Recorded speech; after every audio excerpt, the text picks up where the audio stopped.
Thank you, Mr. Chairman. As a scientist and a physician, I agree. You gather the facts and you take those facts and you make a decision. I don't think anyone disputes that both NASA and NOAA look at 2015 as the hottest year on record. I don't think anyone disputes, that climate does change. I mean, in my home state of California, we've gone through several years of devastating droughts, loss of the snowpack. I'm grateful that we're getting a lot of snow, and we're getting that snowpack, and we're getting a lot of rain in El Nino. But climate does fluctuate and it changes. So I think we can agree on that as well. We do. If we look at extremes of climate, we're having more extremes of climate. If we take the fact that look at our poles, North Pole, Antarctica, we're seeing more glacial melt-off and more extremes of melt. So those are the facts, and we should accept those facts. We can debate what's causing this, and we certainly should have that robust debate, but based on those, I think many of us take these as just objective facts of what's happening. We're seeing, in my colleague, Congressman Derek Kilmer's district, Native American tribes that have lived on coastal plains for thousands of years are now subject to chronic flooding and having to move to high ground. So, again, we can take those facts. This body then has to debate what can we do to help move us forward. Dr. Steer, if I think about it, it can't just be one country moving forward because we're talking about a global climate. The reason why you have to act as an international community is setting targets. And again, I think what I was pleasantly surprised about at the Paris Accords is, some of the countries that we have the most concern about, countries like India, who I think many of us thought could really undermine the Paris Accords, really stepped up to the plate. I mean, and this is a country that will be making massive investments in energy. That 300 million Indians have no reliable electrical source.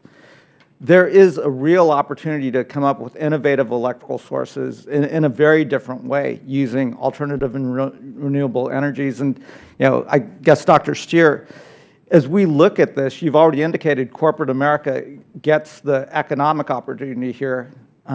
Many of us get the job creation opportunity here. And what would you say if, the next concrete steps and also what the facts are? Well, thank you, Congressman Bera. I agree very much with you. Look, no individual country operating on its own can address this problem. Global problems require international cooperation. That's been massively lacking for the last quarter century. And what we've seen in the last year, actually, is potentially the emergence of a new multilateralism. And it's a multilateralism led by the United States, because the United States, including the George W. Bush administration and the current administration, have said, look, we are not going to put ourselves under some global treaty. We are going to have a situation where we are going to pledge, we're going to be transparent, and something very dynamic is going to happen. And it's going to happen because costs are falling and because signals will be given to the private sector.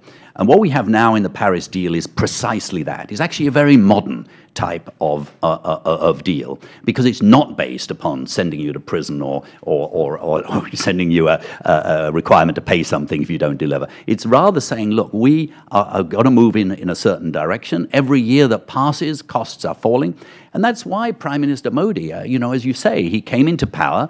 He didn't come in, committed to the environment. He came in to promote economic growth. He looked at his solar targets, which were 20 gigawatts by 2022, and he said, let's quintuple them to 100. Why did he do that? It wasn't because he, wanted to look good on the international stage. He actually did it because he wanted to promote a new industry. He wanted the notion that there were factories that are going to be built, and that's exactly what he's going to do, and that's why China is spending $120 billion on renewable energy last year. So something is going on out there that is going to lead to an upward ratchet. Because the economics make sense. And if we want to be smart and we're looking at 21st century industry, I want our companies to be creating those new energy sources. I want our companies to lead solar and wind, the thousands of jobs that are going to be created. And again, let's be smart about this, and let's win this. And this is smart business, it's smart investment, and it does protect our planet for the next generation. It's the right thing to do, so thank you.